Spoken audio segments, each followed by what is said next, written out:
Hey,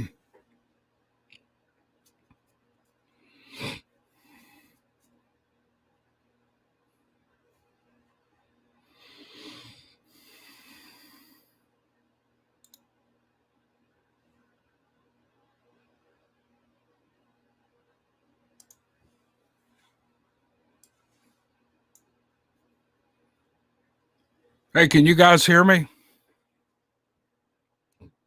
Always ask this on the front end.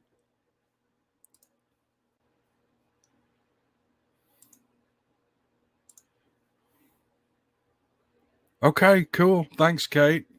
Thanks, James.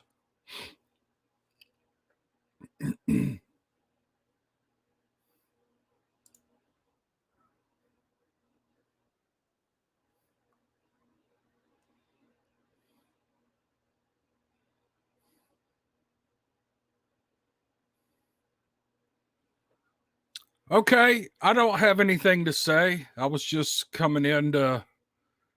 Here's the truth. Today's my wife's birthday, and I took off at. I think I took off at 1 o'clock. I took her to eat at. I think it's Texas Roadhouse. It's pretty good. Had chicken, and she had steak and shrimp. and then, and then on the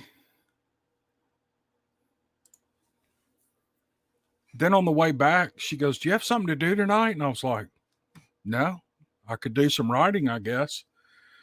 She goes, "Okay, okay, you do that. You go ahead and do that." She's trying to get rid of me on her birthday. What's up with that? She wants to watch a TV show. I know what she wants to do.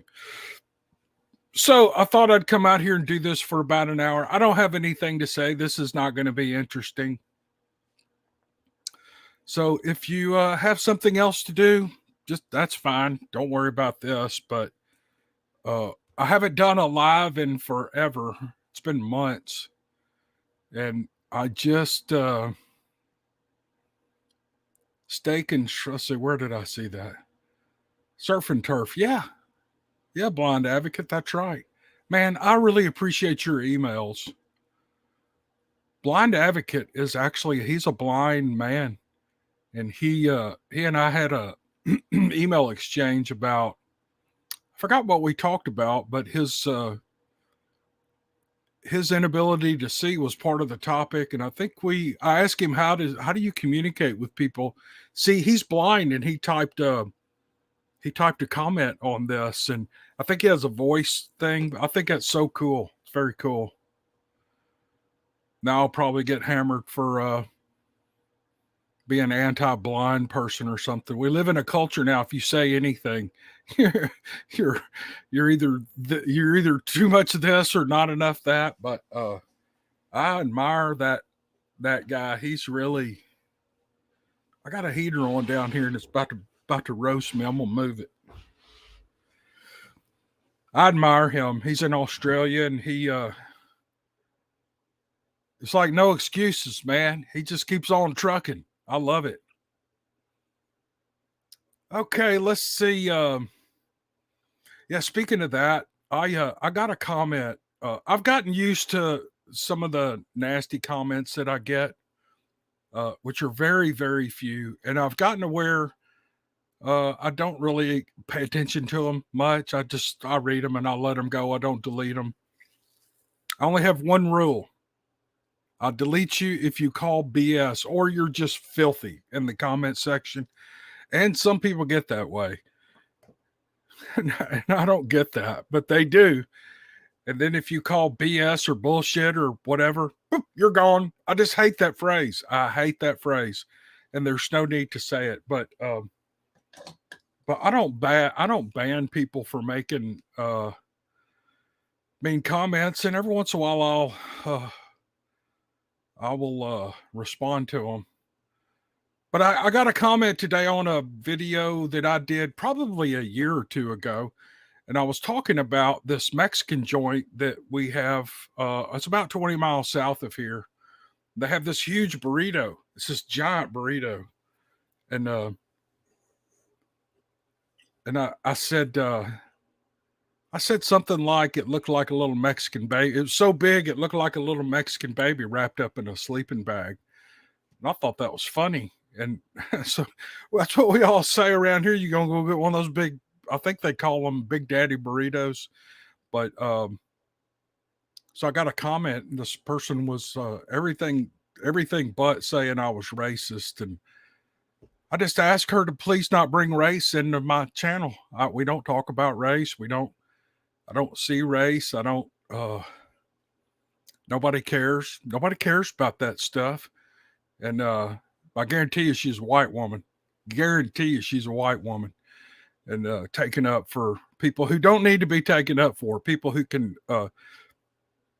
take care of themselves perfectly well without our help. They don't need our help. They don't need the white women's help. So I don't know, that comment just popped in my mind. So Neoma, some people spend all their time looking for something to fight about. Yeah, I'm not going to fight about that. And so there was nothing racist about any of it. If it'd been a white restaurant, I said, look like a little white baby wrapped up in a sleeping bag. That's how big that burrito was. Or if it'd been owned by Indian people from India, I'd say, look like a little Indian baby wrapped up in a sleeping bag. Or a little black baby wrapped up in a sleeping bag. Okay. Somebody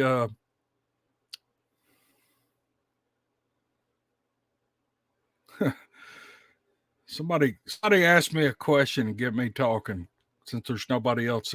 We call those people Karens. Yeah. Yeah. And you know what's funny? Since we don't talk about political stuff and all that, it's very rare that we get political comments. And I'm interested in politics, but I don't talk about it on this channel. And it's pretty rare anybody will talk about politics. I mean, there's tons of channels that do that, and they've got the market cornered on that. And I just wanted to do a channel that's fun, that's where you don't talk about politics and stuff like that. So anyway, enough of that. Let's see. Leanne, is Bigfoot Democrat or Republican? Bigfoot's like me. He hates them all equally. He hates them all the politicians. I can't stand them. Tammy, yeah, could be.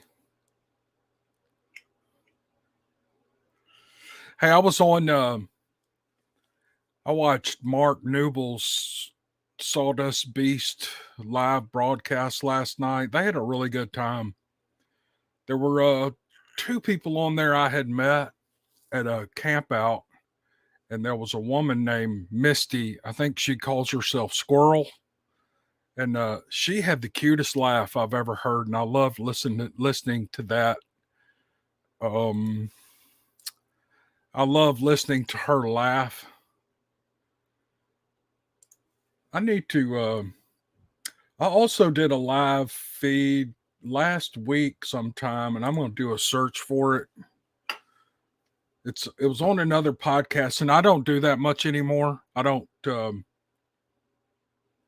really go on other people's shows because I just don't have time. But I should have been prepared for this, but my wife kicked me out and said, "Go, just go ahead, go ahead."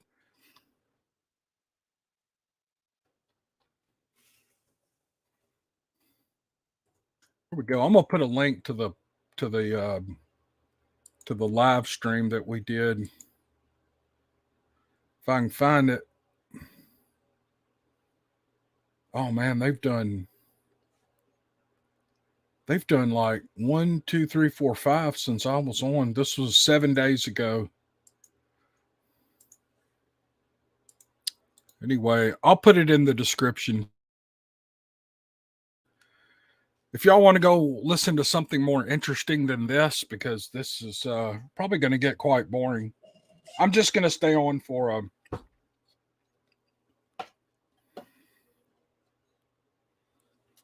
Okay, Naomi says that group is about to do another in about a half hour. It's Paranormal Odyssey is the name of the channel. Ruth, how about a hello from my wife? She's inside. I have a outbuilding out here that I work in, and so I don't have access to her. Sorry about the lighting in here. I had a little battery pack that I would hook up to a light to kind of shine on my face where I've lost my battery pack. I've lost 2 or 3 things that I had used recently. Used to have a little battery powered air pump that I would air up my motorcycle tires, and I have an air compressor out there, but it's just real convenient. You set the PSI you want, and you turn it on to you twist it on the valve stem and just hit go and walk away, and it inflates it to the correct pressure that you need in your tires. I've lost that thing. I can't find it anywhere. I bet I spent $150 on that thing because it's hey JW, it's not my oh, Mrs. Buckner. Yeah. Happy birthday, Ms. Buckner. She's 60. She turned 60 today. I turned 60 last summer. So I've been older than her for about 6 or 7 months, and now we're the same age.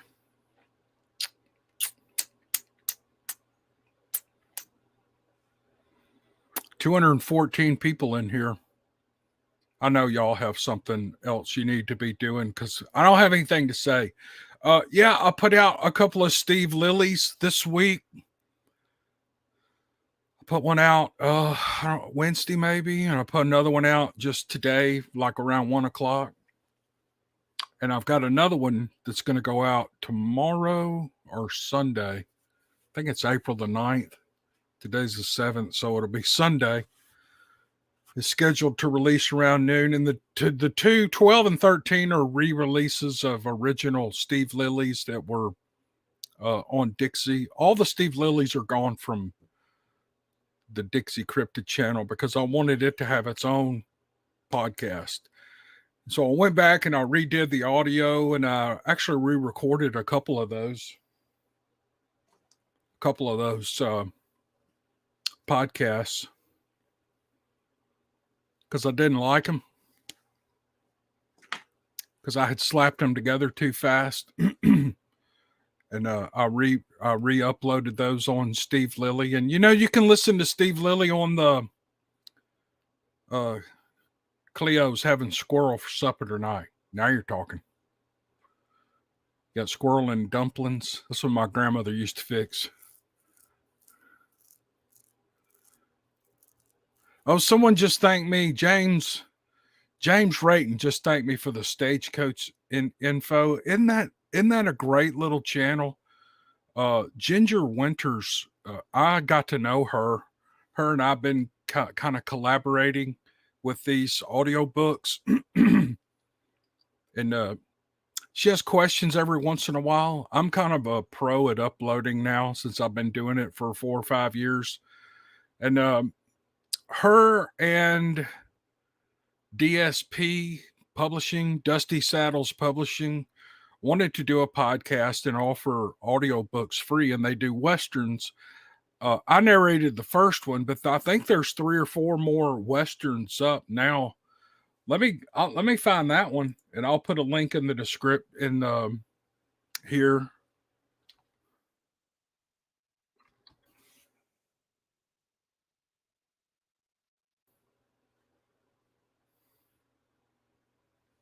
Yeah, there. I'll find it. I'll find it here in just a second.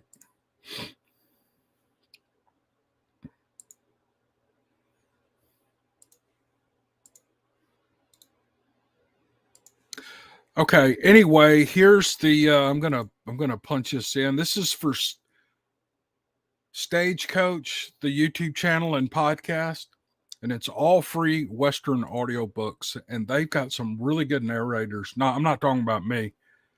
I think the second book I did Honored Friend and Hero. I did the first audiobook that they that they uploaded. But the second one is called Timber, U.S. Marshal, Texas Gun Runners, and there are four. Looks like there's three parts to it. That narrator that did that, he's really good. And then there's a Mountain Man book. There's 4 parts to it. And then there's Jubal Stone, U.S. Marshal. Part 1 was uploaded today. And then also Ginger is adding short videos of little queries from the West. Like she's got one here for Bill Hickok. And anyway, if you like Westerns, this is the place to go. And they're going to continue to upload. They own copyrights to hundreds and hundreds and hundreds of Western novels. And it's going to be a treasure trove of really good audio books. So, anyway, James Rayton, thanks for saying that. I'm glad you're enjoying it. It's pretty good. Now I lost track of the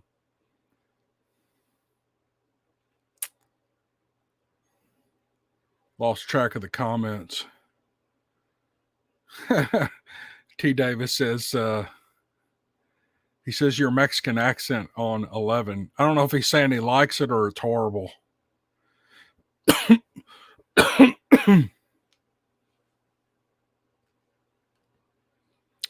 Let's see her.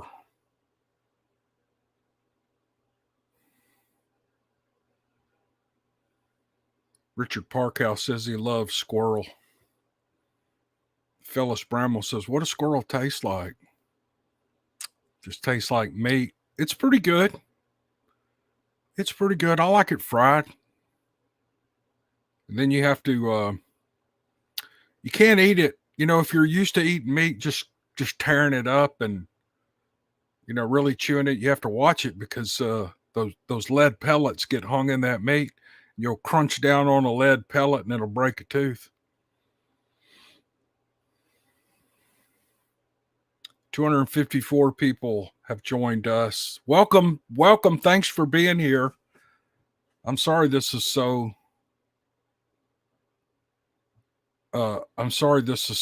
I'm not prepared, and I know this is boring. D.A. Roberts on his podcast tomorrow night. I'm going to join them on that. He wants to talk about Steve Lilly. And so we're going to talk about Steve Lilly. He's writing a couple of Steve Lilly stories at the moment. I think he's got one ready to go. I'm going to put it on Dixie. I think just the Steve Lilly channel, I'm just going to do pure Steve Lilly stories.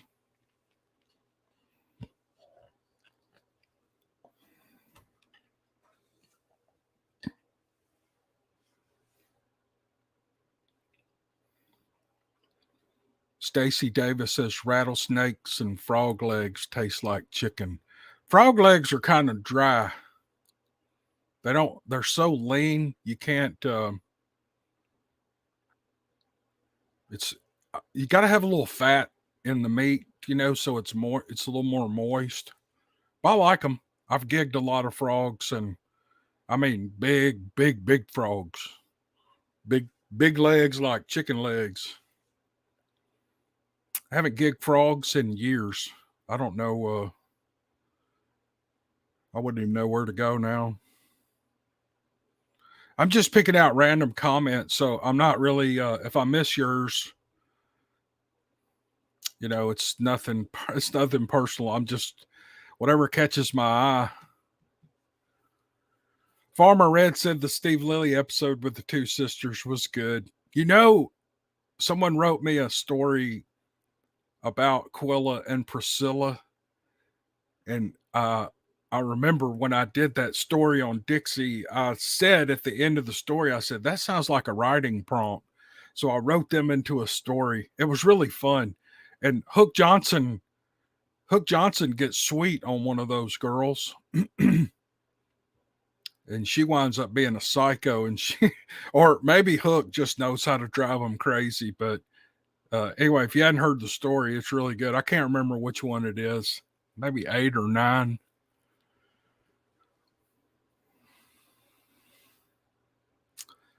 Phyllis says cook the frog legs in bacon grease. Yeah, I agree with that. UK frogs are too small for eating, says Richard. Yeah, we're not talking about toads. We're talking about bullfrogs, big bullfrogs. You can't even get their body in your hand. They're so big. They're just huge. It's like if I was holding one by his back, his head would be out here and his legs would be down to my elbow. I did a story one time about it was called uh, Ready Red and Me, Ready Red and the Sam Squatch, or I think that's what he called it. There was a guy over in Senatopia who wrote that story, and someone directed me to that story through a hunting forum. And his friends had talked him into. He must have told that story 100 times at campfires. They do a lot of fishing and camping. I think they're doing a fish fry this weekend. I saw it on Facebook. Anyway, he's a teacher. He may be retired now, but they had gotten after him to write that story, and he put it on this hunting forum. And I read that story, and I knew then I had to do that story. It was so good and so funny, and he wrote it so well. And I've asked him to write other stuff, or for him and Red to come on like a live feed. Or they don't even have to show their face. We just do the audio and let them. Wouldn't it be great to hear them tell that story? If you haven't heard the Me Ready Red and the Sam Squatch, Swamp Squatch, I can't remember what he called it, but the way he wrote it was perfect. It was just perfect. Mavis Spillman says, fry those frog legs in bacon grease. That's right. There's mosquitoes in here. I'm swatting mosquitoes. Hey, I want to show y'all something. You see this right here? This is, now these people are not paying me to do this. This is a friend of mine who started this company, and she sent me a couple of samples.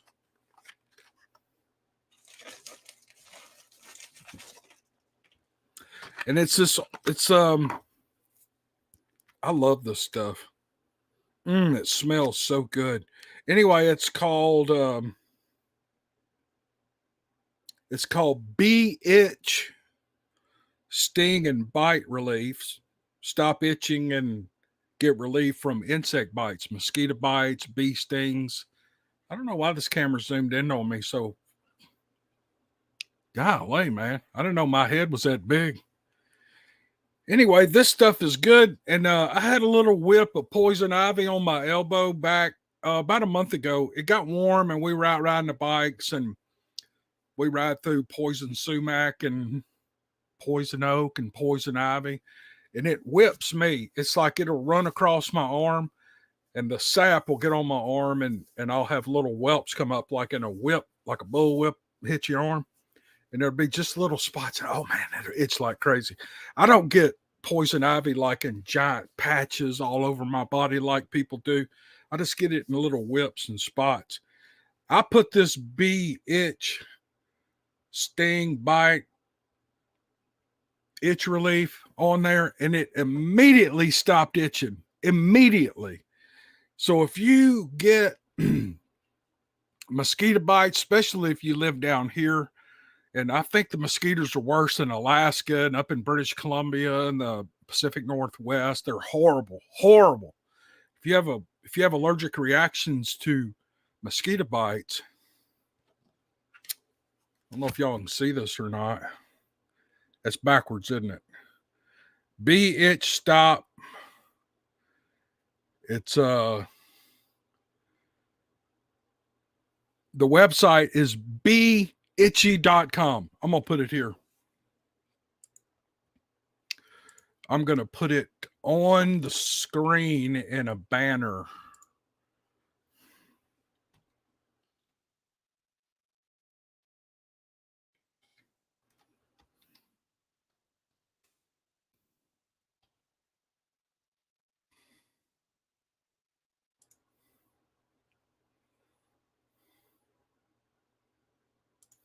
There it is.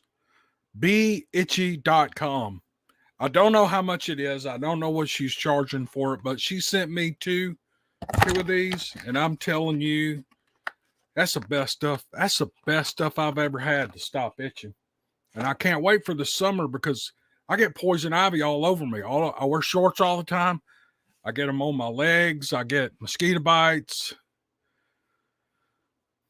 stuff like that. beitchy.com. Go check that stuff out. I'm telling you, if you got kids, get bites on their face and legs and arms, you just, if you see, I know I'm obsessing on this, but this really is good stuff. And they're not my sponsor. I'm not really trying to help her. I'm just telling you, this is a great product. See, it's got that little metal ball. That's how you apply it, and it just rolls out. It's all natural. It smells really good.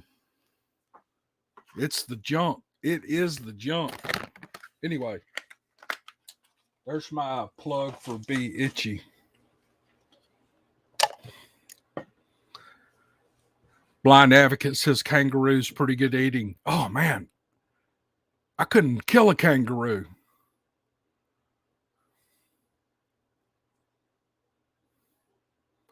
Joseph J says, where can you find the next Wild Hunt book? I don't know if he's talking about getting the books on Kindle, or I have two in audiobook form on Dixie. And probably next week I'm going to finish recording Blood Eagle. We've also got another D.A. Roberts book. I was going to do Blood Eagle next, but I went ahead and did the Wolf. I think it's called the Wolf Moon. Anyway, if you look in my playlist, you'll see the audiobooks. Hi, Cherry Sap. She said, hi, Cam.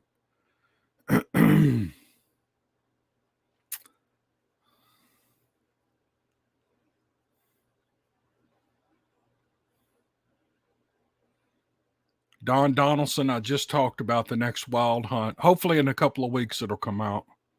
It's a good story. It's not a Bigfoot story. It's a different monster. And the Wild Hunt team has gone international. And it's a story set in South America. And it's one of my favorite books D.A. Roberts has written, Blood Eagle. It's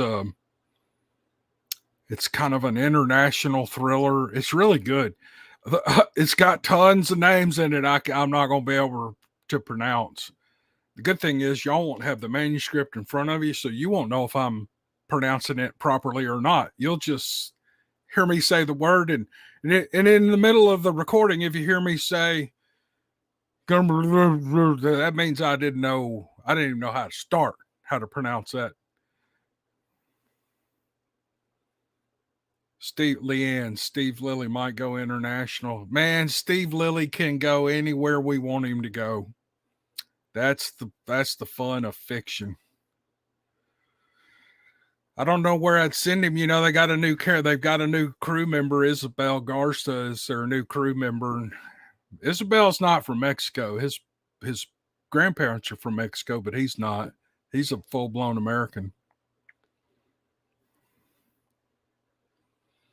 Okay. I had something on my mind to say, but now I can't remember what it was. I got a headache tonight, y'all.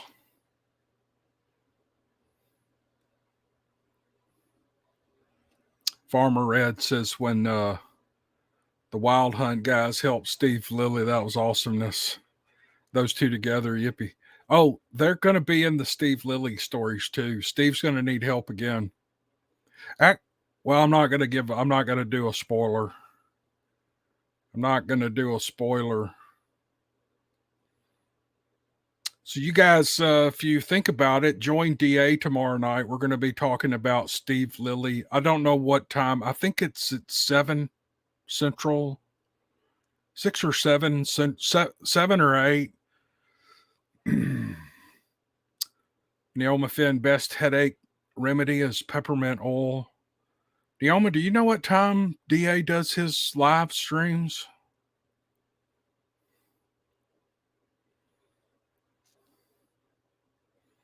Yeah, Joey Sweet said, "What about Bryant?" That no, what happened to? Let's see. I've got to stop this. Yeah, Joey Sweet said, "What about no? Where'd he go? What about Bryant the Killer? He loved that one. The Lily story.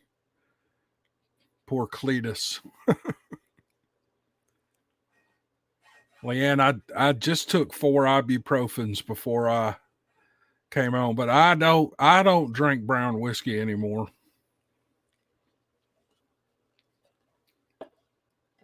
You know, the only people that call bourbon and scotch and whiskey, sour mash and all, the only people who call it brown whiskey are people in the Mid South. I've never heard anybody else call it that way. And Leanne just lives right down the road from us. You going in the liquor store? What are you getting? I'm just getting some brown whiskey. You don't know what you're going to get. Usually it's bourbon, but Foxtail says, have Steve Lilly go to Australia. I would, but I do a terrible Australian accent. Excuse me, I'm going to take a swig here.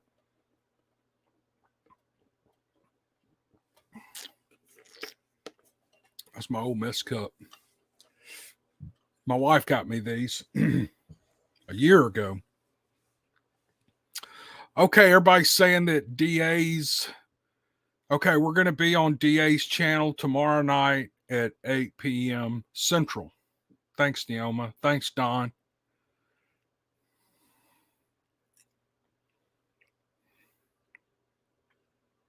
Thanks, Brian Glass. Says he loves the Steve Lilly stories. Jonathan Cup wants to hear me do a Chinese accent.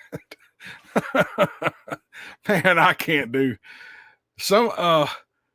I don't remember who I was talking to. They were saying they were talking about some of the technicalities of narrating some of these audio books, and narrating an audio book is not easy. I mean, you have to sit here all day and you're reading and reading and reading, but I love it. Some people don't like to do it. They just like to do short, stuff like I do in my regular podcast. But I love doing audio books. Especially when I don't have much to do. It's kind of relaxing for me. But they were talking about the technicalities of narrating audio books, and how would you, and I'm like, look, man, I'm not a narrator. I'm not a voice actor. It all has to do with, and I told Ginger Winters this, the host of the Stagecoach thing. It all has to do with knowing your place. You have to know the limits of your abilities. You have to know well, that's it. You have to know what your limits are. And I can do some variances in voices. Like, I love doing women. Someone asked me, what's your favorite voice to do? I love doing old Southern women. I talked about that, I think, in the Paranormal Odyssey podcast, but I love doing old Southern women because I was raised by women. All our daddies and granddaddies were at work all the time, so I was raised by women. So I can do them perfectly, or I think I enjoy doing them.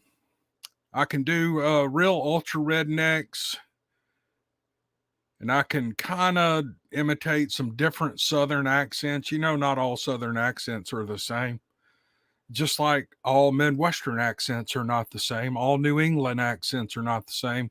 Guys in Boston, people in Boston talk different than people in New York City, for example. And I think you can, sometimes it's just little pockets of accents, real small geographic areas. And if you get out of that 20 or 30 or 50-mile radius, people begin to speak differently. They have a different accent. But so I can do a few of the other Southern accents. But I'm not a narrator. I'm just a pretty decent reader. That's all I am. So I'm not a sought after kind of people beating down my door to get me to narrate their books. That does not happen ever, and I don't ever expect it to happen. And so I know my place, and I just have fun doing what I do. And we have our own little group that enjoys these stories, and I love y'all. And it's just a cozy little friendly group of people. And so I'm just kind of off in my corner doing this little thing. And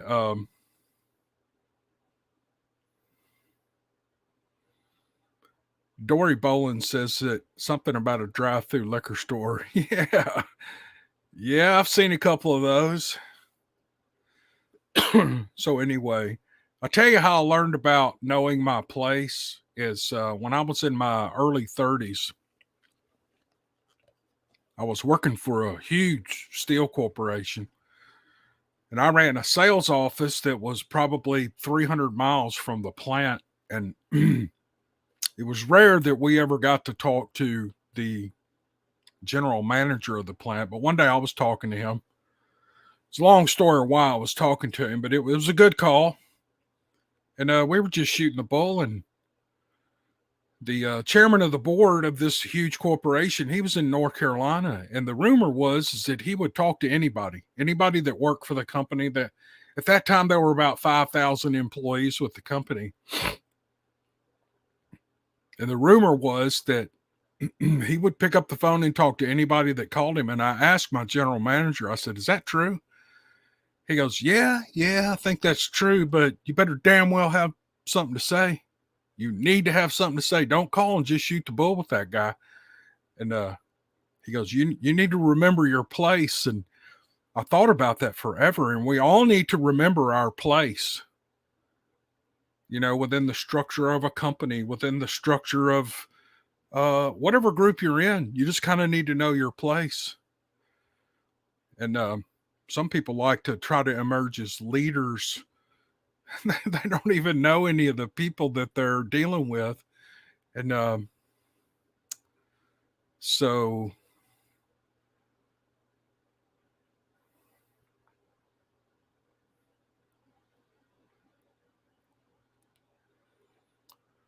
Little Patty says Louisiana has drive-through liquor stores. Yes, they do. Joey Butler loves Steve Lilly. Thank you, sir.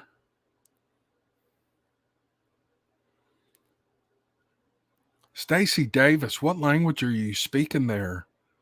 Yagavaru, Peruski, Yazik. What does that mean? What language is that? Neoma left. I love her. She's such a huge help to me. Bye, Neoma.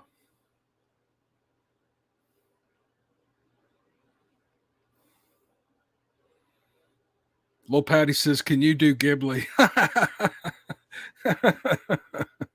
No, I know a few phrases in Spanish, but that's it. I don't know. Bye, Lanita. She's gonna go fix supper. Her husband went through a scare not too long ago, and they got some great news about a week ago. And I was glad to hear it. Oh, speaking of Lanita, I'm glad I saw her comment there. She's been commenting in the comment section, but she's putting together with some other people a Bigfoot conference in Anniston, Alabama. It's called the Alabama Bigfoot Conference. I have the link somewhere. I'll announce it in the next video, but it's June the 10th. I think it's one day. I don't know where they stand on vendors and how many they have. And I'll tell you this, it's a lot cheaper to go to this little Bigfoot conference than it is to go to Gatlinburg. I'm not going to Gatlinburg this year. It's too expensive. I just cannot stomach spending that money again. I got to go twice and meet tons of people. And I loved it and had a great time, but it is so expensive. And if you get a booth there, they want you to sell something. You got to be selling. They almost require you to sell something. I'd rather just give stuff away, like stickers and stuff like that. But so I spent a fortune on stuff to sell, and you can't get your money back on that stuff. To do it, you'd have to like double your prices. I just couldn't do that. So anyway, that costs money, and the hotel, you can't get a hotel room in Gatlinburg during the summer for less than $300 a night. There's no way. And I brought 3 women with me, my wife, my daughter-in-law, and my granddaughter last year. So we had to get 2 rooms. It's like $600 a night for 2 nights. It's $1,200 just for plus taxes, just for hotel rooms. I don't have that kind of money. So I'm not going there. But the Alabama Bigfoot Conference is in Anniston, Alabama. It's called the Alabama Bigfoot Conference. I think it's free to get in. I think they've probably got several vendors that are going to be there. They got a lot of speakers.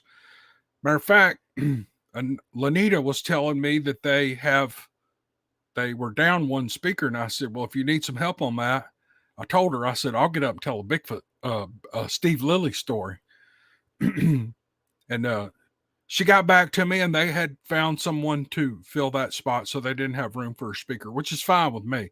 I don't really want to get up and do that. That's not my thing. But I love Lanita, and I told her I'd help her if she needed some help. And she said, if you'll just promote the conference, that would be great. So that's what I'm doing. I'm promoting it. Anyway, I'm going to be there. I'm not going to have a booth. I might ride my motorcycle over there and get a room that night and ride back the next day, but I'm just going to hang out. And I know 2 or 3 friends who are going to have booths over there. And plus I know one of the people who is organizing the conference or convention or whatever it is. But I'll announce it in the next podcast or 2. It's in June. It's in early June, so it's about a month and a half away. But I bet if you went, you could find, if you don't live in Alabama or Mississippi or Georgia or somewhere close, you needed to stay overnight, you could probably find a pretty decent place to stay in Anniston, Alabama at a decent price. It won't be, I guarantee you, it won't be $300 a night.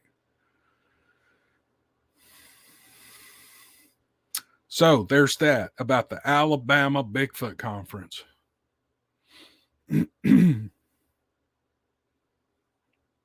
Francis is asking a good question. What's the deal with Steve and Agent Red?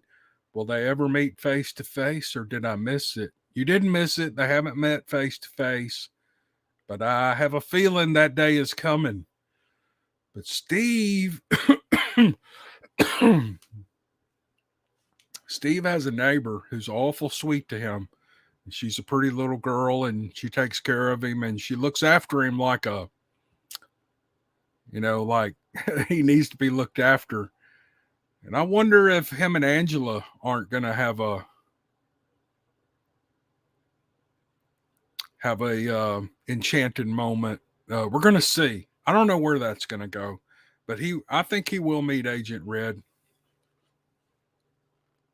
I think him and Agent Red are just kind of like kidding around buddies. Let's see. I saw a question.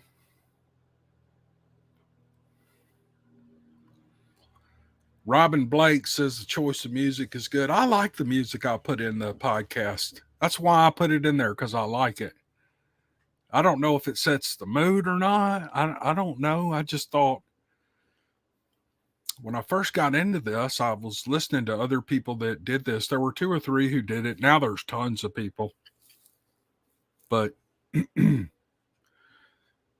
they just did Bigfoot noises or woods, noises from the forest or whatever. And I thought, I want to put some music to it. And so I started doing that, and I've always done it, even with Steve Lilly. I've even, on the new Steve Lilly stuff, mosquito in here. Excuse me, I'm not waving at y'all. I'm swatting at a mosquito. But the new Steve Lilly stuff, I started putting a little 2-second little jingle, like a little strum of a guitar or whatever, when scenes would change in the story. That's how I write them. I shift from scene to scene to scene. And sometimes if you don't have a marker in there to kind of let the listener or the reader know what's happening, then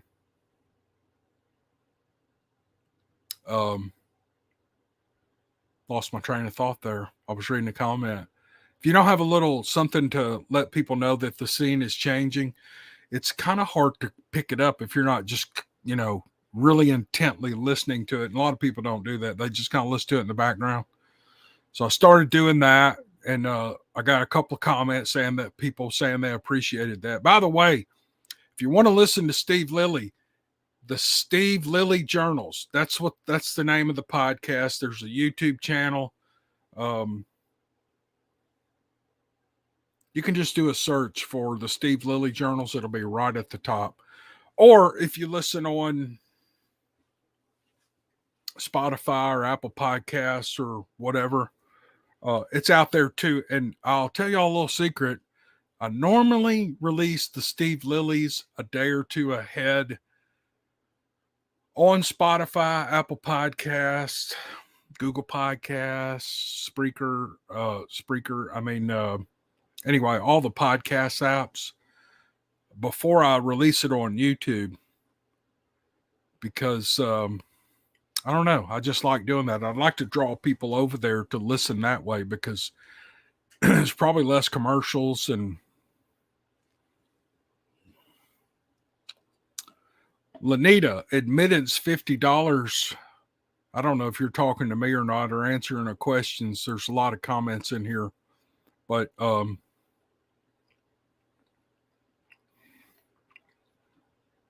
Neoma loves public speaking. She'll speak, Lanita, if you need someone to help you.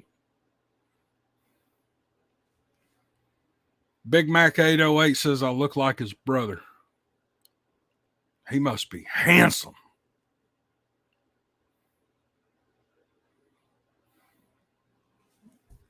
Mosquito on my mic here.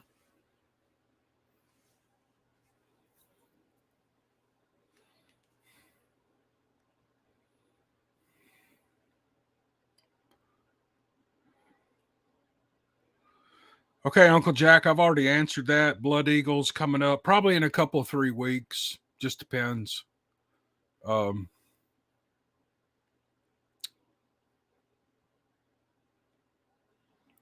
Rat Dog DRB, I don't know if he's asking me that question. I don't drink any brown whiskey at all anymore. Matter of fact, I don't drink much beer anymore. It's about to start getting warm and hot, and when it gets hot, I'll drink some beer. I love Coronas. Yeah, Uncle Jack, Wild Hunt Blood Eagles coming up. And then, DA's got another Wild Hunt book out called The Death in the Dyatlov Pass. That's a good one. I've read it. It's a good book. And he also has a new book out called, another book called Dark Frontier. I think I've read it too. But it is set right at the end of the Civil War, and it's the original members of the Wild Hunt team, how the Wild Hunt team formed and how they fought these creatures, and it's really good. It's Declan Kane is the protagonist in the story.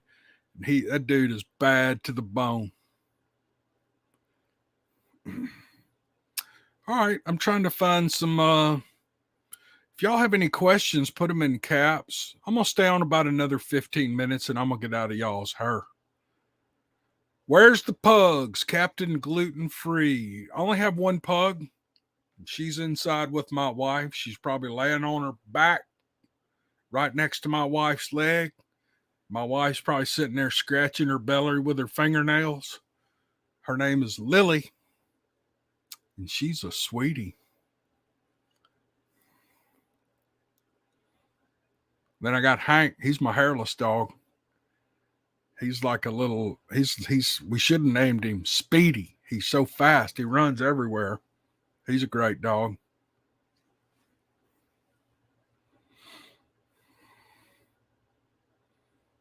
Kate's Garden. I've answered that a couple of times. Blood Eagle will be out in the next couple of 3 weeks, I hope. Scott, I don't know how to pronounce your last name. Morian.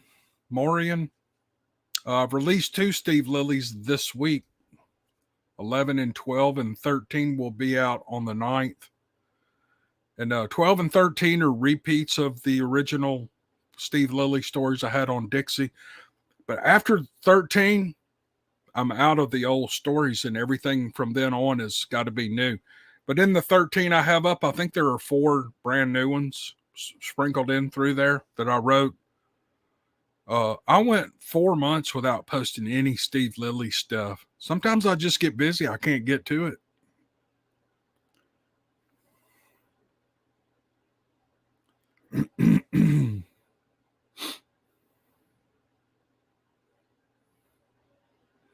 I watch a live feed every once in a while, and people will get on and they will read every single comment.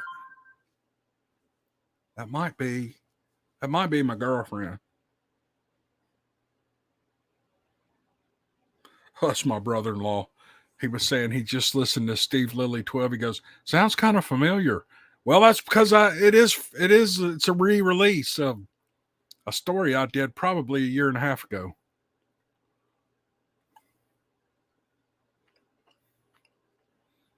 Christopher Lund says he's listened to everything I've done. Man, thank you so much. That is so nice of you to say and do. Steel Roz is going to go feed the horses and chickens before it decides to start raining again. Y'all have a great night. See you, Steel Roz.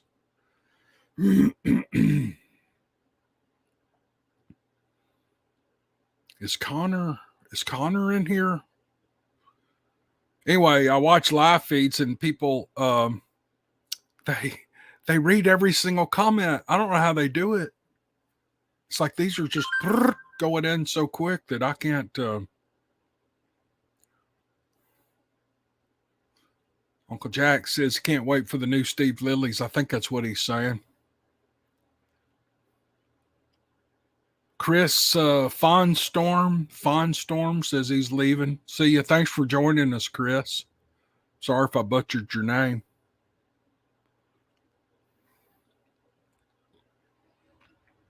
See, he says, I was wondering what story of the ones you have read stunned you the most and what was the context of the said story.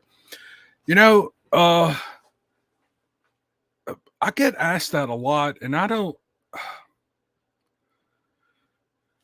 think I've read so many that nothing really stuns me. I read one the other day that really caught me off guard. Now I can't even remember what it was about.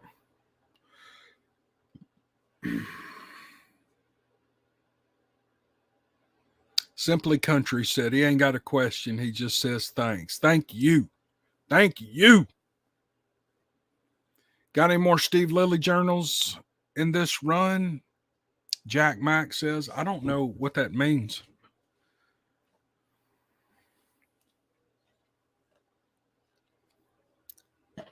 What happened to Daniel that worked with Steve Lilly that went on the Texas hunt?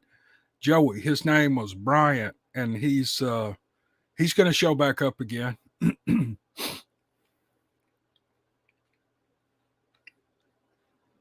Uncle Jack's asking about the origin of Clark and the Wild Hunt. You can read all of D.A. Roberts' books and you'll find it. It's all in there. Every book he writes has these characters in it. Some characters are in some books and not in others. And Lady Q says, will Steve ever have a Squatch nemesis? Yeah, he's got, I think, about 2 episodes down the pike. He's gonna have a hard time with one. M8 says that she just listened to the last Steve Lilly adventure. Excellent. Thank you, ma'am.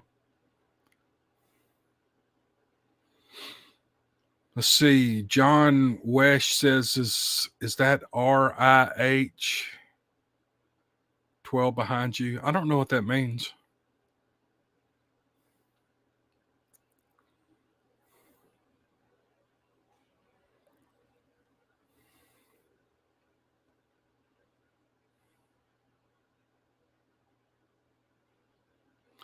Patricia Cooper says she's playing hooky.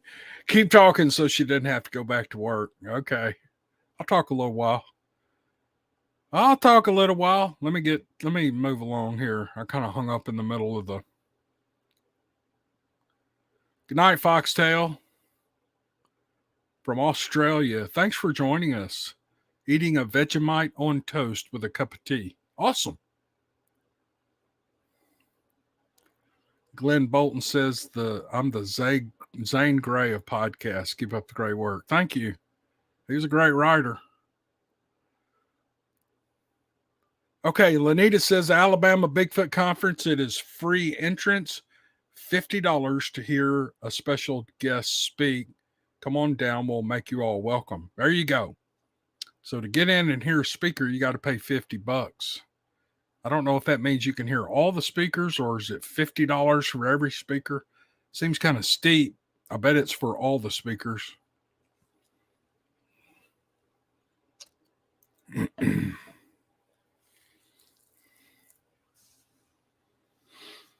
Jay Yang says, ignore the haters. Yeah, I pretty much do, Jay.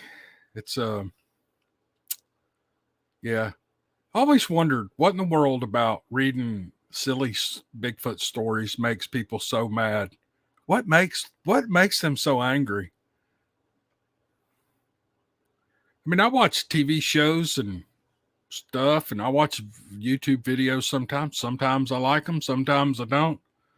Sometimes they're horrible.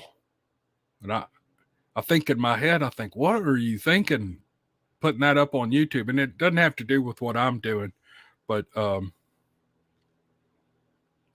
would never make a comment and insult the creator. You like it or you don't. Joey Sweet said when he liked it when the Squatch fell on Lewis in the very first Steve Lilly. That was a good one. Dolores Busher Miller says, are the books audio? No, not all of them, just the ones that I have on my channel. He is about to start uploading audio books on Audible again, and I think Spotify, if he hasn't already. D.A. Roberts, he has all the files, and I've told him he needs to get them up there because a lot of people would want to have these, own them, and listen to them without all the ads that go with it. And I told him I'd help him. I'm a wizard at uploading audio books to ACX or Audible. And but he's busy writing. Man, that dude's writing, and I wish he would just let me have his password. I'd upload all of them for him, and they'd be for sale. C. Blanton is asking if I'm going to do a new book by D.A. Yeah, we've got several we're going to do. Blood Eagle is the next one. I have a feeling a lot of people may have bought that book and read it, so it won't be a great surprise to people. And I don't do them justice. I was talking about this earlier. I know my place. I know my limitations and all that kind of stuff.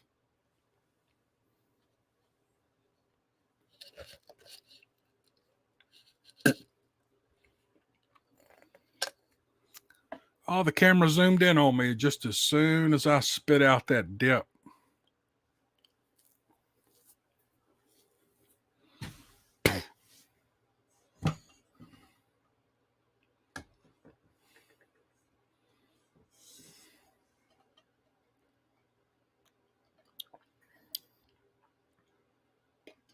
Elizabeth Rogers. Now, there's an interesting question. Is Steve going to reconcile with his parents? And here's the thing about his parents. You don't really know about Steve Lilly's life until I write the beginnings of his crazy life. And I've got it all mapped out in my head. And I've got a little bit of it. written, but it's kind of going to be in novel or novella form. I'd like to really release those as books, and I'll put the audio on the Steve Lilly stuff, but um, and I'm just debating on what to do with the when I get those done, what to do with those. Just put them straight up on the podcast, put them out to buy for in book form, either electronic or paperback. Um,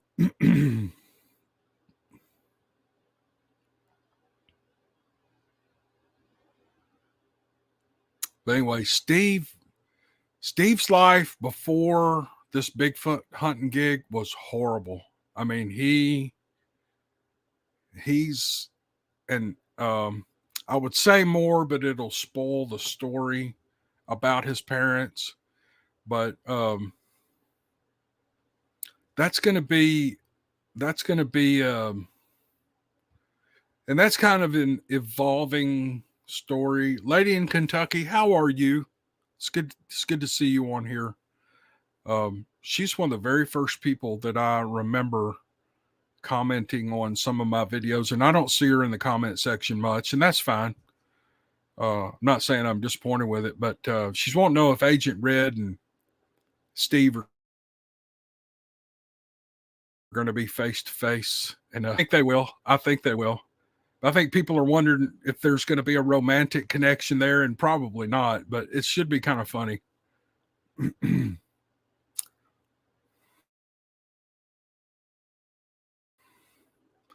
Mama son W Lily, they want it to be a surprise.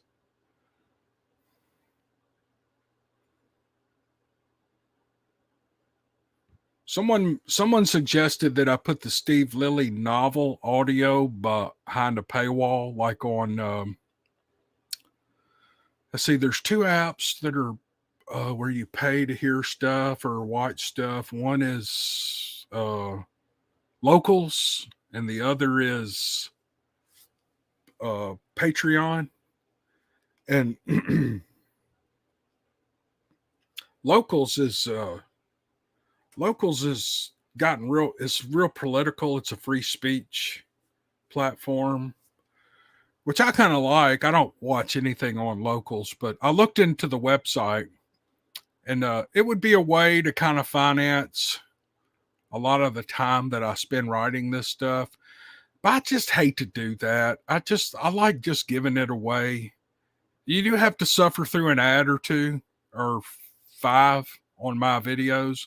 But I can't help that. Um, it's either that or you pay for it. You know, it's one or the other. So that's why we do free audio books on the channel. Well, those books that DA does are so good that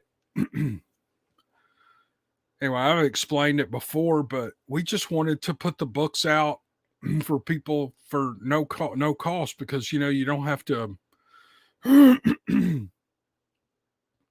get a membership with Audible. You don't have to have a membership with Audible to buy to have an account. You can download the app and get on Audible, start an account, and not pay anything. And then you buy the audiobooks, and they go anywhere from I think like $5 up to 30. You know, some of the really big best selling authors are their books are expensive.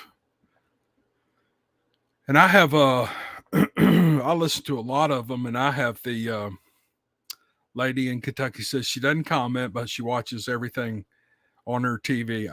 I knew that. I just wanted to tell you that thank you, and that I always see your little avatar, and I remember you were one of the first people that really encouraged me, and I appreciate that.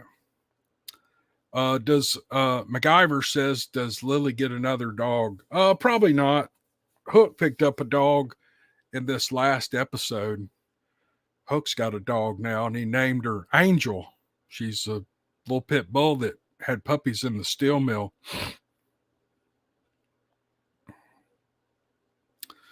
Let's see. Growing Old with Purpose wants to know how many volumes of Steve Lilly do I think I'll put out. I'm just going to keep writing them till I can't, because I love the storyline and what they're doing. Um, it's fun. It's not literary at all. It's just fun writing, and I really enjoy that. I don't try to get to some, scholarly level of fiction writing. I just like to write fun. I like to write stuff that I like to read. That's all I'm doing. So action stuff is really fun for me to write and think up and imagine. And what better way to put a little comedic relief and some serious stories than with the Steve Lilly stories. They're such a goofy bunch of characters. And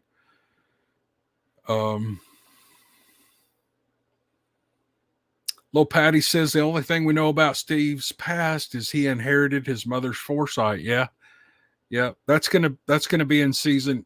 Steve Lilly's gonna be split up into seasons. 1 through 10 is season 1. 11 through 20 will be season 2. 21 through 30 will be season 3. They have different color thumbnails, and probably late in season 2, like in 19 or 20, you'll see his mother comes back into the story. I write these stories, and these podcasts, if you make them more than an hour and a half long, people just kind of fall off. And that's why I take audiobooks and I split them up into hour to hour and a half segments. I could put the whole audiobook up in one podcast, but I think if you just hear them, one video or one podcast at a time, might be 3 or 4 chapters in a part, but it gives you a good cutoff point. Most people will have an hour to an hour and a half to sit and listen, and then they have to put the kids to bed, or they have to fix supper, or take their medicine, or go out, or but they'll look at the timestamp on it and they'll say, okay, I'm gonna block out an hour and listen to this story. And I think it helps because, and I'm just assuming because that's the way I like to listen to stuff. I think it works okay. I don't know. I don't know if it does or not.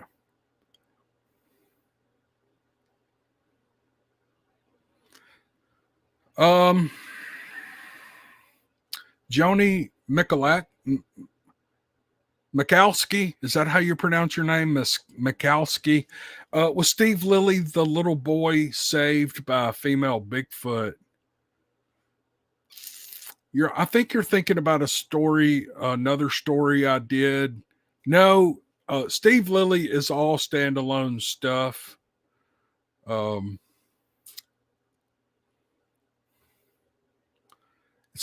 There's nothing about Steve Lilly in any of the other stories I've done.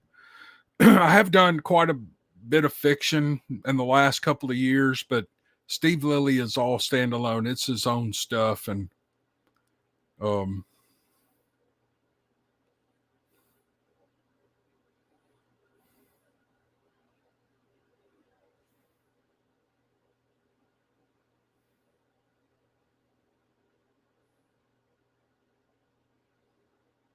Cat Lady Life, she always listens to most of the videos and audiobooks as soon as I put them out. Thank you. She says her studio is her escape from the outside world. Nice to get away for a while as I listen. I agree with that. Sometimes I lay in bed with my earbuds and I'll listen to audiobooks. And if I'm not tired, normally when I hit my big fat butt hits the bed, I'm tired. I just go to sleep and I sleep all night. I don't ever have any trouble sleeping. But some nights I can't. I'll just put my earbuds in and listen to audio, sometimes podcast. Oh, y'all, there's this podcast that I have been listening to. I don't know if y'all are familiar with Randall Carlson. Why is that like that? Get back out there, boy. Get back out there, boy. Randall Carlson has a podcast called Cosmographia. You can find it on Spotify or all the podcast apps. He has a YouTube channel, but they only play small segments of their podcast, and you can. It's a visual thing like this is, But the podcast on, if you listen to it on Apple or Spotify, is just an audio experience, and they talk about some of the most interesting stuff. I think there are 94, 95 episodes. I listened to some of his more recent ones, about 3 or 4 of them.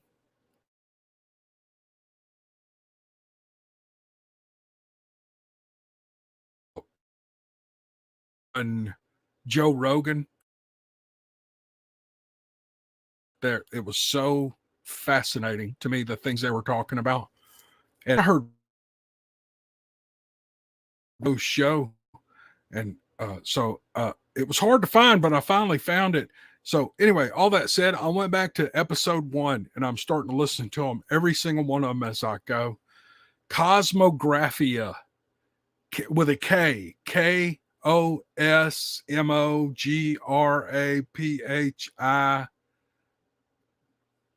Graphia. You can spell that, but it's with a K. Cosmo, Kosmographia. Look it up. If you enjoy, it's not fiction. It's really good stuff. It is really good stuff. I could sit and listen to Randall Carlson and his crew talk for hours. Matter of fact, I look forward to going on trips because, like, if I have to go somewhere for a day, I've got a 2-hour drive, I'm like, oh, yeah, get to listen to Randall Carlson. I can't even say his name.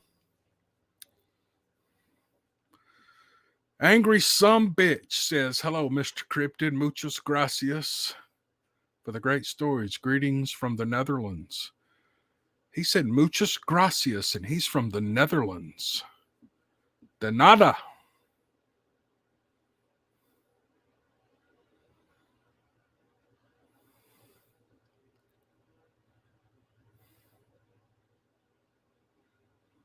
Sandy Talent Wit says she loves the channels. Thank you so much. And she likes the DA stories.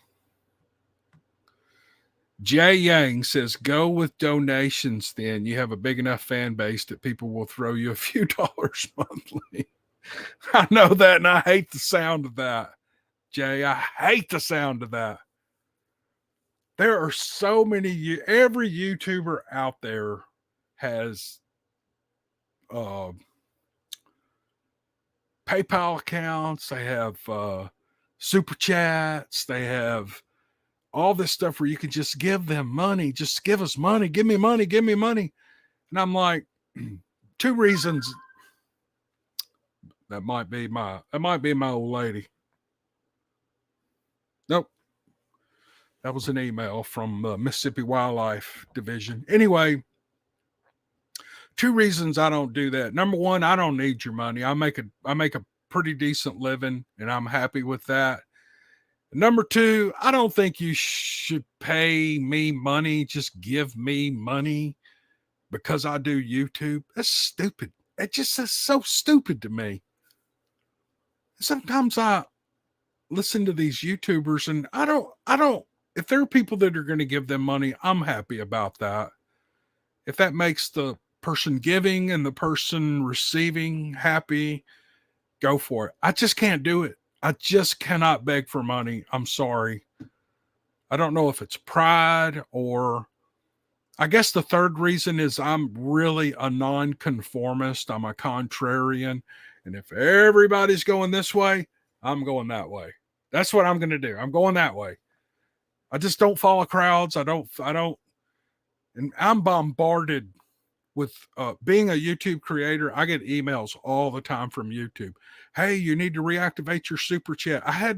When I would do these lives, you notice there's no giving tab on this live stream. And the reason is because the first 2 live streams I did, I had clicked on, I qualified for the super chat thing where people can donate money on here.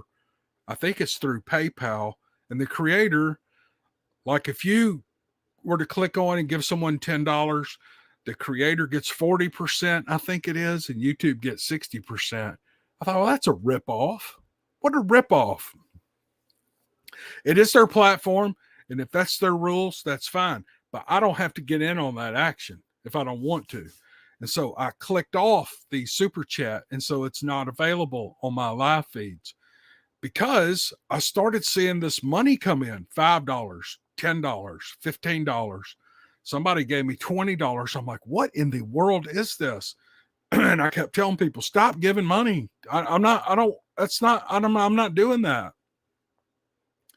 But I had clicked that thing and unknowingly it made a connection for people to give money. And so the people that were given were so nice to do it. What a nice thing to do. And I even had a guy comment. He was really pissed off at me that I was asking people not to give money. Who pays us to run ads on our content? They share the revenue with us. It's not huge money. It's not, but I'm tickled to death with it. I'm getting to do something I love to do, and I'm actually getting paid for it. So, and when I started this, I didn't even know YouTube paid like that. I had no idea. And so, anyway, I'm way behind on the. Okay, Jack Mack says, time your commercials to coincide with your breaks. I do that. I do that on 95% of my videos. Now, whether that takes or not, I spend the time. I find the breaks. I drop the ads. If some videos you have to have 3 ads, like if it's so long, you have to have at least 1 ad. If it's over 10 minutes long, you can put 1 ad. It's all kind of stuff that's. And so what I'll do is I'll drop them right at the breaks between stories. And sometimes I don't have time to do that. I have to get it. That takes a little bit of time. It takes about 20 minutes to listen, and find them. And I should get in the habit of writing down timestamps of where they were. That would save me a lot of times, but I always forget to do it. So anyway, I don't, I appreciate that people want to give money. I appreciate that, but I want you to get something in return. And this stuff I'm putting out on YouTube and on the podcast network, it's free. You don't have to pay for that. So if you send me money, you're paying for something that other people are getting free, and that's not fair. It's not. However, on the Steve Lilly, and I thought about going behind one of these paywalls and asking people, if you want to hear this special content, that's what they do. People go to Patreon or Locals, and they do unique content for people that pay. And that's a great idea if you have time to do it.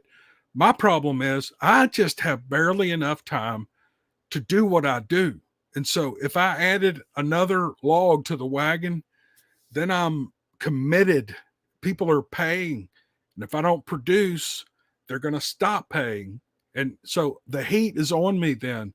I have enough heat on me during the day with my regular job. And so, oh, God, I'm burning up. I got to turn this heater off, y'all.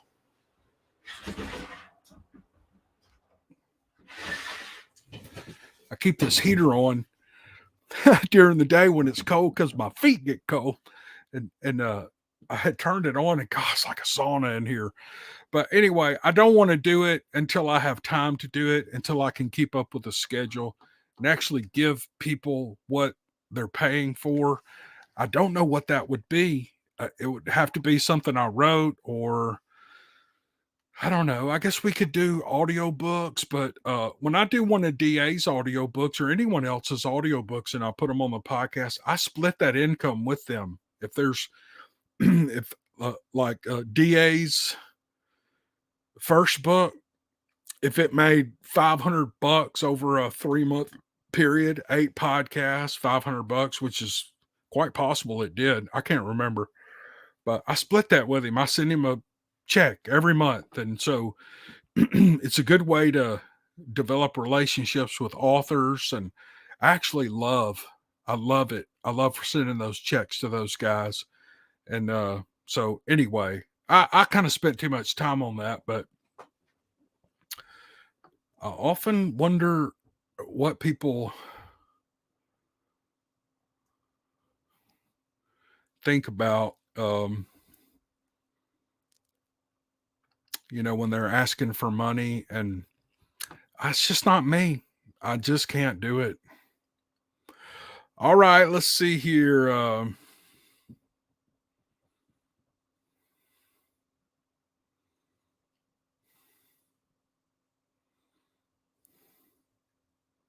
Thank you, Tom. He says your tribe would listen to you, sir, all night. That's a, what people watching this podcast or listening to the me read stuff is the weirdest thing. It to me, it is the weirdest thing. I tell my wife that all the time. I go, I just can't figure it out. I can't figure it out.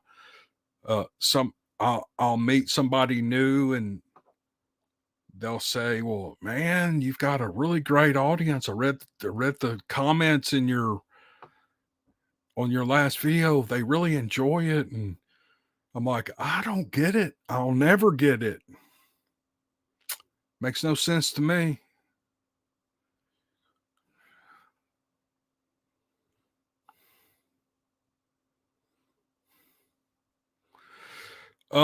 Let's see. Sandy Talent Wit is asking, are you going to read the Fat Boy Con Artist? Uh, Steve was, I think you're talking about the story in the big thicket where this guy he was just hoaxing people and getting money out of them. That story is re-released on the 9th in 2 days. That's the last one I have in the chamber there. So, and I saved it for last because the one after it is going to follow up with the next time they meet this guy, and it's going to be pretty good. Randy Mahoney says I'm tough on myself. I'm really not. I mean, I don't know how long you've been in on this live stream, Randy, but I kind of know my place. I know where my level of talent is in the big picture, and it's way down low. It really is, y'all. There are voice actors, there are audiobook narrators that are superb. They are so good at what they do, and I'm not one of them. However, I love doing this. I just love doing it. I love trying to add a little body to the stories and the books, and um, I I don't know why. It's something to enjoy it. Like a lot of guys play golf. They're horrible at it, but they play and play and play. That's kind of how I am. I'm like a terrible golfer. God, can you think of anything more boring, more boring than playing golf? Good Lord. My father-in-law used to play golf, and and he owned a business, and he would leave work a couple times a week. Just, oh God, I'd rather be throwing a crankbait or a spinnerbait. Uh, I just can't. I don't know. Golf's never been one of my things. But the point is people play golf and they're not very good at it. So I love to narrate stories and stuff. I know I'm not good at it, but I like doing it, so I keep doing it. So that's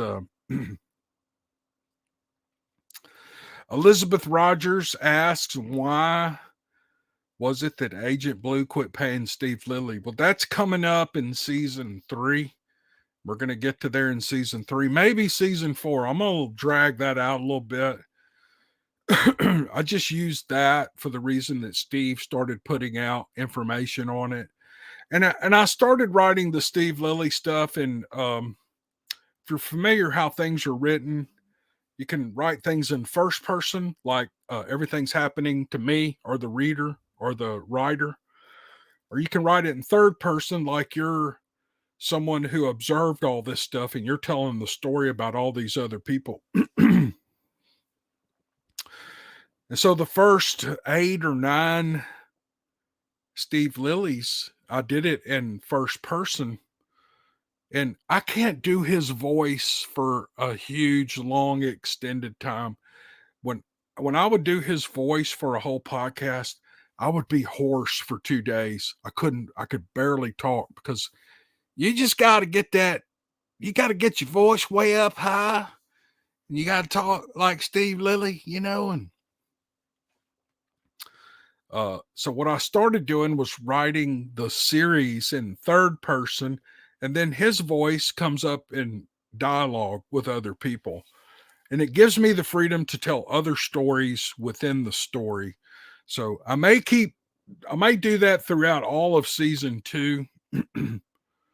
13 is in first person, and I could tell when I fixed that story up or redid it actually today, this morning, that it was hurting my voice so much that I throughout the throughout the narration, which it's an hour and a half long, by the time I got to about halfway through the story, I was just back to my regular voice. I could not do anymore. But I started out with the Steve Lilly voice, and so I didn't re-record it because it was written in first person, and to change it where I didn't have to at least try to do his voice, I would have had to rewrite the whole thing in third person, and I just didn't have time to do that. I wanted to move on and get more stories out. That would have taken a week. So, all that said, Steve Lilly's voice is hard to do. Even although I think it's a good voice, I just can't do it consistently for an hour and a half. Because if he's telling the story, if it's his journal, you have to do it in his voice. And so, all right, let's see here. We've been on for an hour and 26 minutes. I'm gonna hour and 27 minutes. I'm gonna stay on for 3 or 4 more minutes, and then I'm gonna get out of y'all's hair. There were 350 people in here. People are peeling off, which is fine. I don't blame them. Looking for a few more comments here. I'm scrolling. Super Squatch chats. That's a good idea.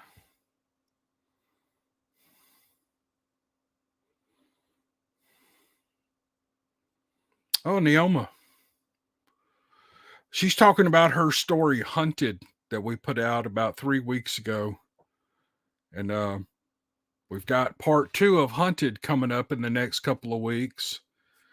Neoma Finn wrote part 2. So it's going to be Hunted 2. I forgot the title she gave it, but it's right here on my desktop. And I've read through probably the first 30-40% of it. It's really good. It's a good story.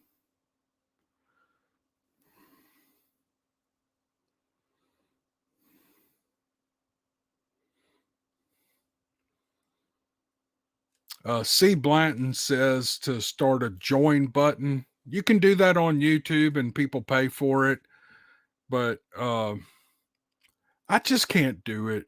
I need to have something that you get that has value, that I'm producing that has value for you, or I won't feel good about doing it. And right now, I just don't have time to produce anything over and above what I'm doing of extra value. And it would need to be exceptionally good stuff for people to pay for it.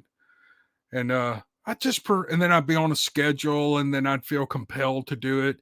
Right now, I just do this podcast when I want to, which is about 80% of the time.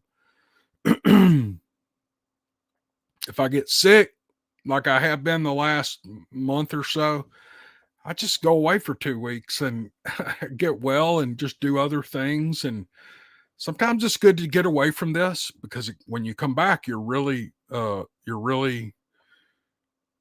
I'm usually raring to go, just raring to go.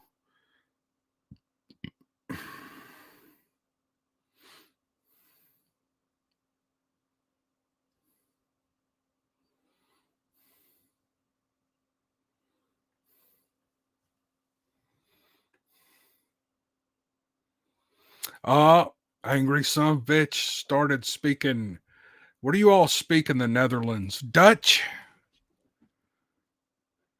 I think that's the Dutch language. They said, okay, Mr. Cryptid. And then they went into some Dutch and German, and all those languages sound real similar to me, but that's funny. I'd love to copy that. and put it on my translator on Google and see what they said, but I don't know.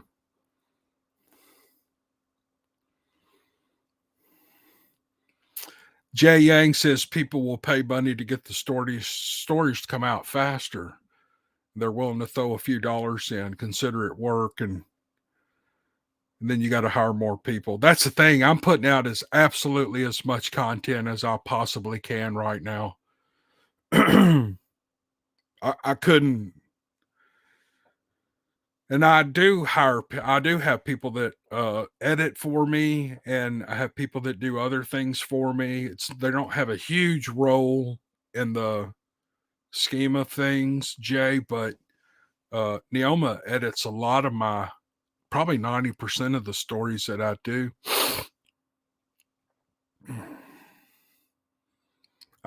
I'm at the limit, and I'm happy with it. I'm happy with the way it is. And I'm working on something else. I'm working on something else that's not to do with, it's more to do with the podcast, and it is really a long shot. It's a super long shot. I don't know if it will ever happen, but it will oh, I've still got that be itchy thing rolling. I'll take that off. Banners, hide. There we go. Um yeah, I'm working on something else. It's going to take some time. And hi Lene Perkins. Thank you for jumping in here. She says you're my favorite narrator. Well, thank you very much. It's one of my favorite authors, she says. She's so nice. Lene sent me a couple of really super nice emails. C. Blanton, I'm not telling you my PayPal because I'm afraid you're trying to send me some money, and I don't want your money. I don't want your money. If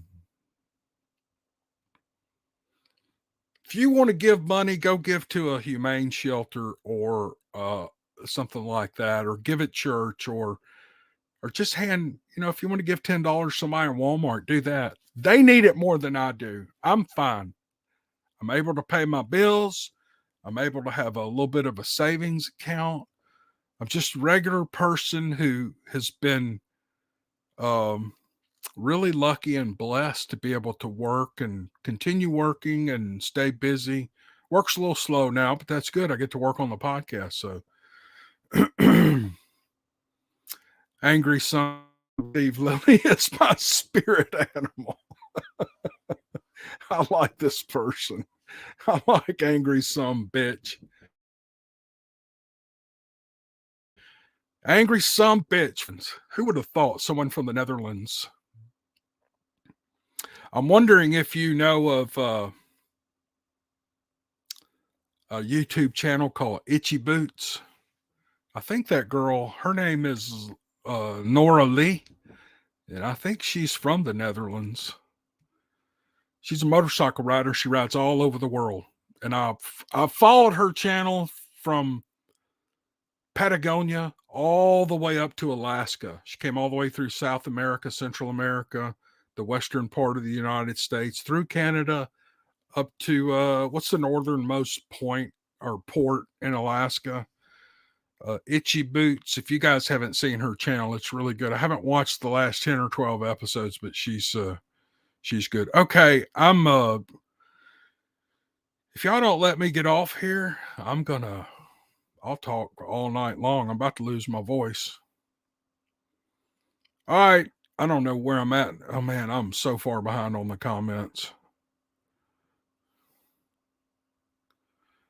Oh, DA's in here.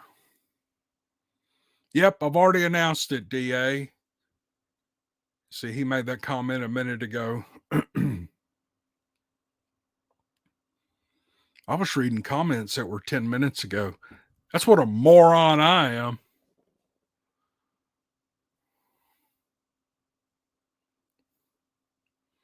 Yeah, DA, I'm ready. Told him we are going to talk about Steve Lilly.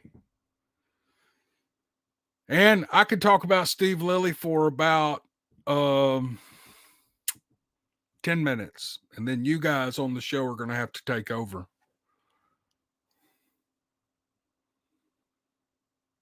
Brecky Eagles talking about some blue wine dots. That's cool. Those are beautiful, beautiful chickens. Mavis Spillman says she lived in Alaska for 4 years. Were the mosquitoes bad as they say they are?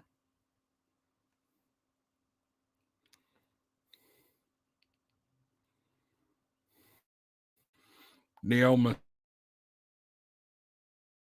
says, I need a producer for these podcasts. That's me. I'm the producer.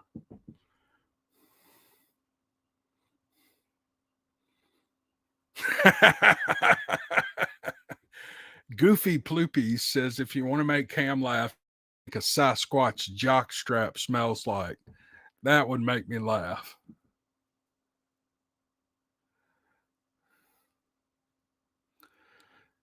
Kate, the magical swimmer, says, keep the Steve Lilly stories coming.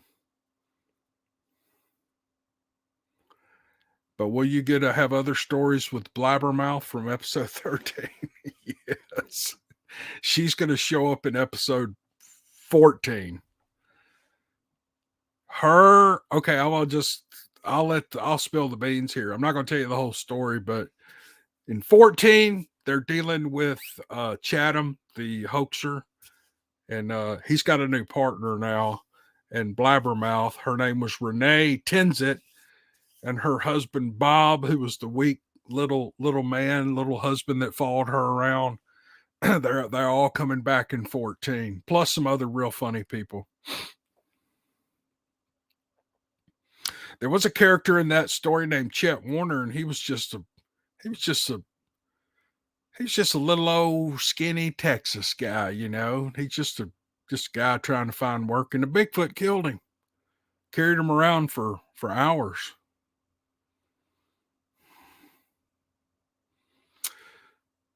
Let's see. D. Capel says, you look redneck focused. I have no idea what that means. Mosquitodactyls in Missouri.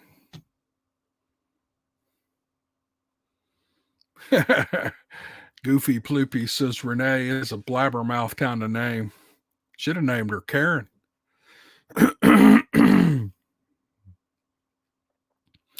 Okay, well, I'm 15 minutes past when I said I was going to wind this up. I just want to come on and say hi to everybody and thanks for following along with the channel. I don't really have anything else to say. I probably should have had somebody else on with me so they could talk, and but maybe we'll do that soon. I've got an interview coming up with Todd Chapman. Todd Chapman, I wish I had one of his books out. He's written 3 books in the last 6 months or so. And I've read several of his stories on this podcast, on the Dixie Cryptid podcast. Todd is such a nice guy. He lives out west. He's had so many experiences. He was one of these UFO guides out in the West. I don't know exactly where he was, Arizona maybe, where people go and they pay and they take you out. You see all these things flying around the mountains out in Arizona. And I did an interview with him about a month and a half ago, and I had it all. And he said, I don't like the way I did that. I want to redo it. And I said, okay. Well, then I just got clobbered with work. And I haven't talked to him in a month, but I'm going to call him this week, and I hope we can get back hooked up. But if we can get that interview redone, it will blow your mind, the experiences this guy's had. Anyway, with that said, he's written 3 books, and they're called bedtime stories, scary bedtime stories, and they're all true stories. Every story, there's 50 stories in each book. That's 3 volumes that he's released right now. That's 150 stories, and they are fascinating. That may be one of the audio books I do over the summer, if he'll let me. I'm gonna talk to him about it. He may have another narrator. I don't know. But his name is Todd Chapman, and we're going to do an interview with him hopefully in the next month. It's going to be one of the most interesting interviews I've ever done. I think you guys will enjoy it. So with that, I'm going to go ahead and hour and 40 minutes. Man, time just flies. So I'm going to figure out how to close this thing down and tell you guys good night. Thank you for joining me. I'm going to go in and sit with my bride and might get a bowl of blueberry ice cream. That's right. That's right. Bluebell ice cream. Blueberry ice cream. All right, y'all have a good weekend. We'll see you next time. Thanks.